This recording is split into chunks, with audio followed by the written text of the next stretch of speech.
Welcome to another episode of DB TV. We're here at the Sydney Harbour Concourse D'elegance here at Hyde Park Barracks. We brought the good weather in. It was still raining until around 5 minutes ago. For those of you that remember, we were here 12 months ago. We did one of the first episodes of DB TV here. Look at the cars that we've got on display. Mclaren Speedtail, obviously the Honda Nsx, and then you got the Pagani Huayra. So let's come and check out all the cars. And don't forget to like and subscribe if you're liking the content of DB TV. Let's come and check it out. So let's start off with the two cars out front. Let's look at something that's more of a classic. So we got the Honda Nsx, the original here. It's an NA1. For those that know, I've got an NA2, but I used to have an NA1 coupe. So this is all original. It's probably a 91, 92, five-speed manual, 3-litre with the VTEC. It's even next to a Speedtail, it still looks the part. And then obviously here, looking at something a lot more modern, looks like a UFO. It's the limited edition Mclaren Speedtail. This is the only one we have in Australia. And it's beautifully specced in a silver with silver carbon accents. This wonderful owner's actually got a big collection in Melbourne. He's got the F1 and a few other hypercars that, too many to list, but what a beautiful car. I think also the other thing, we should thank the owner for displaying this car here at Sydney. It's the only one in Australia. And I think it's important to note that some people don't like to show their cars in public, but this particular owner, a few years ago, brought his McLaren F1 and now has brought his Speedtail. So let's have a look at the details of the Speedtail. It's obviously a 3-seater with the central seating position. The mirrors pop out when you drive. It's got the digital side mirrors.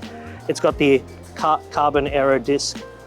And on the front, it's powered by the same 3.8 litre that you'd see in the 765, but obviously it's also got the hybrid powertrain on this one. So I think sometimes pictures don't do this car justice. You got to see it in real life, and in real life you can really see the proportions of the Speedtail, you know, how much longer it is. When you really see the overhang of this car and the detail, you start to appreciate why this is a special hypercar.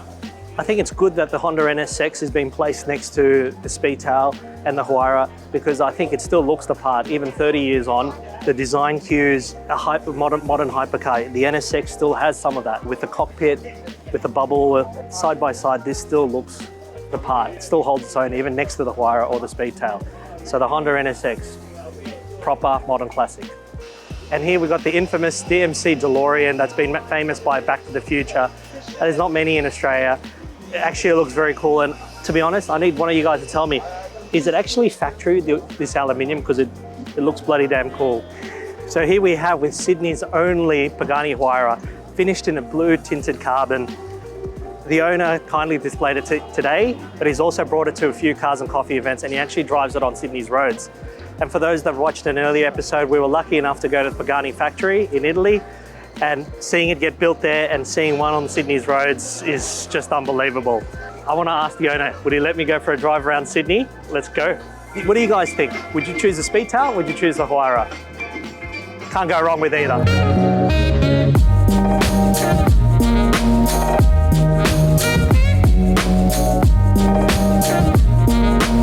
So this show is not just about the hypercars and the more modern cars, it's mostly actually about the classics. And I'll be honest, I don't know much about the classics, but I actually bumped into my friend here, Mikey, who knows a little bit more about some of the beautiful classic cars here today. And I think we're starting off with this beautiful Ferrari. All right, let me introduce you. So 196 SP Ferrari, otherwise known as the Shark Nose. Classic racing car from the 60s, very popular, very successful actually racing. And I think you were saying that this is probably the most expensive car at the show.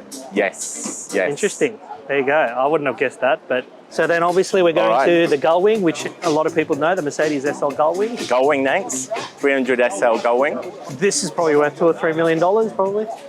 Yeah. Look at the beautiful red interior, you know, the red interior on this one.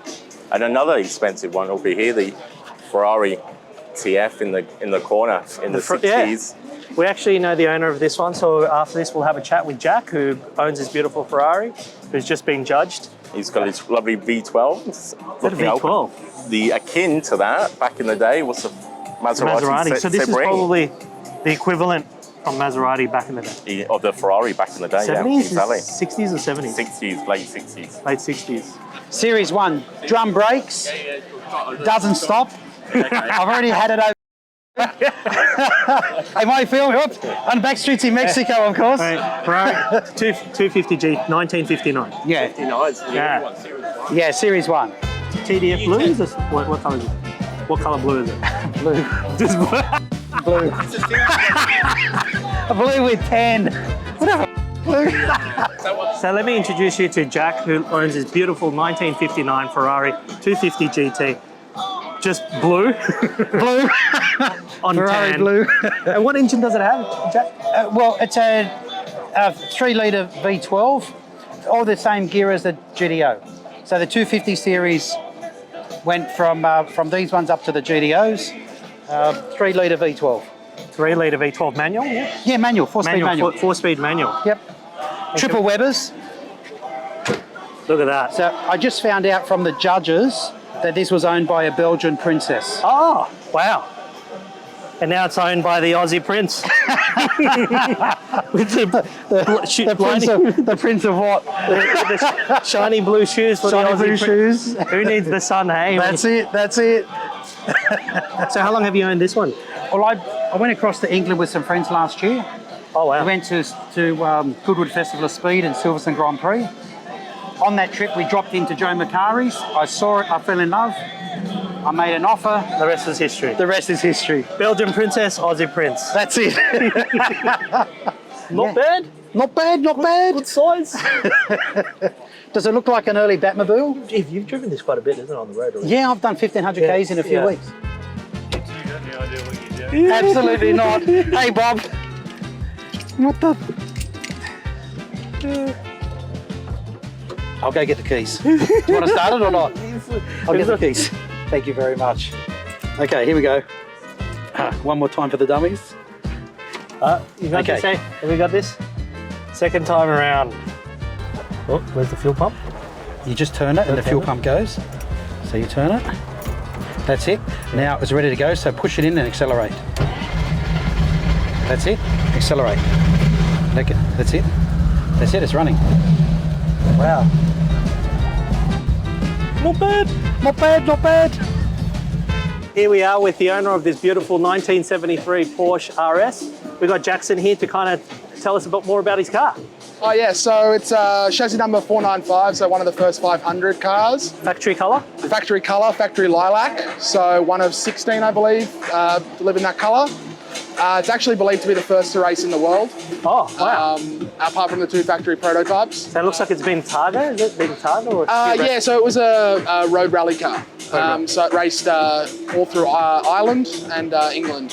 So yeah, right-hand drive. So is it all factory or has it been restored? Yeah, so it's been restored back to this specification. So it got brought out in the, I think it was the early 80s and racing the first iteration of Porsche Cup.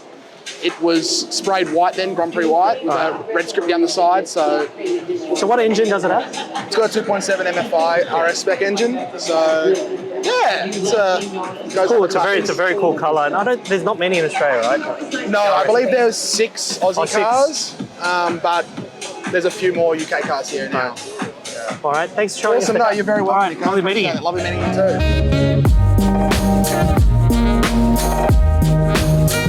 Classic 300 SL gull wing, and again with this Bordeaux red interior. Obviously we got the SL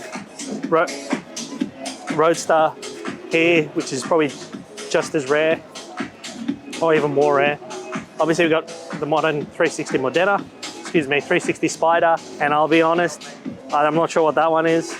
It's the Jensen Interceptor. Yep, I knew that. We see Land Rover. Hey, this Mercedes, this looks pretty damn cool. 250 SE. I think I need to get into more of these type of older cars, isn't it? OG Range Rover. Oh, look at this. OG in the left. Where it all started, eh? The tractors, Lamborghini. So we just bumped into another friend. We got Mark Jansen here from Oldtimer Classic in Brisbane. I actually bought my Ferrari 575 from Mark, but in actual fact, he's a big Lamborghini guru, and he brought his beautiful Lamborghini Silhouette here, and we'll probably be able to talk about even the other tractor next to it. Mark, Yeah, hi. Well, yep, we're fortunate to bring the 1978 Lamborghini Silhouette along. This is one of the rarest Lamborghinis ever built. They made 54 of them. Of which 54? 54. 10 right-hand drive. Yeah. 6 to Australia, 3 to the UK and 1 to Cyprus. Yep. This car I actually bought in England about 15 years ago, and I guess over the last 5 years we've sort of done a rolling restoration to take it back to original. So this preceded Miro, or where does this kind of these were built sort of 76 through 78. Yep. So the Miro was really came out, I guess, 66 through to say 73, Yep. and then came the Countach. So this was the Baby Bull, which followed. Yep. So basically you had the Urraco, and then the Silhouette, followed by the Halper as the three And then Baby Bulls. engine-wise, what engine does this have? So this is a 3-litre V8 engine, you know, and comparable to, I guess, the Ferrari 308s in period, Yeah. and obviously a lot rarer. So before the Galados, this was the Baby. That's the Baby Bull, yeah, the original Baby Bull. So yeah, very nice car. Do you know much about the tractor? Well, I guess the Lamborghini story is a fascinating one. We all know them for their supercars, but Ferruccio Lamborghini was, I guess, a very successful Italian industrialist. Yeah. So he had a number of businesses building heating, ventilation and air conditioning systems, even built a helicopter. Yeah. But one of his most successful businesses was building tractors. Wow. So And, this is where it all started for Lamborghini. Absolutely. And this So- is where I suppose Enzo used to make fun of Ferruccio because told him to just stick to tractors. Exactly right. When they had that infamous bust-up where Ferruccio went to complain to Enzo about one of his Ferraris, and he said, look, you don't worry about cars, basically you stick to building tractors. And, but look, the tractors are super cool, and a lot of Lamborghini collectors love to have something like this. They get it restored. It is, yeah. I think it looks very, very cool. So- And this model is... So this is the Halper, which followed the Silhouette. Wow. Quite successful in, I guess, what was a difficult time for Lamborghini in their rebirth. So this came after the 70s? Yeah, so I guess these came, you know, sort of early 80s through to the mid to late 80s.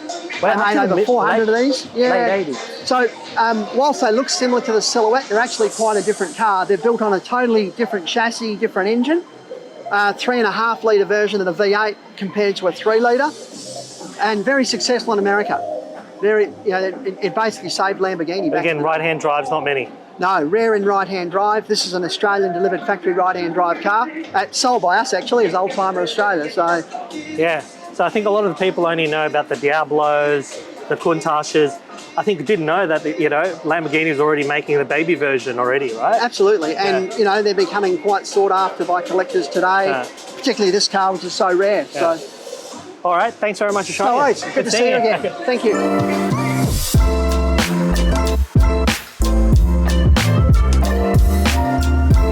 So now we're standing next to new Rolls-Royce Phantom, the Series 2 of the Phantom 8. So some of the changes is obviously the headlights. They got the illuminated grille, so the headlights. And probably the biggest thing that you'd probably notice from the exterior is these monster dish wheels. I actually couldn't believe it when Rolls-Royce said that they were going to do something like this, but it looks very gangster and it's very bold for something like Rolls-Royce to do. But look at how gangster this spec looks. Oh my God. Rolls-Royce, call me. I'll go for a drive. I've never driven a Phantom, to be honest. Obviously we got the DBX 707, which we drove a few weeks ago. Looks great in this silver, actually. I'm kind of liking this one. And obviously Lamborghini Miura in the screen with the factory stripe. I'm not sure if it's a factory stripe. And then you got the GT Speed finished in green here. And we obviously got the new McLaren Artura, which we're going to be driving in a few weeks on track. Can't wait to drive it. Anyway, we're going to do a full feature on the Artura. So there we have it, another year here at the Sydney Harbour Concourse D'elegance. Another year with a bit of rain too. It's a good mix of modern cars and classic cars. Which one's your favourite? For me, it's good to see the Speedtail, the Huayra and the Nsx. And like I said earlier, the Nsx next to those modern hypercars, it still holds its own. I'm not much of a classic car connoisseur, so it was good to speak to some of the owners and appreciate the classic cars and obviously the cars from the showroom here from Bespoke. Thanks for watching another episode of DBTV. And if you're liking the content, like and subscribe, and I'll see you on the next episode. Thank you.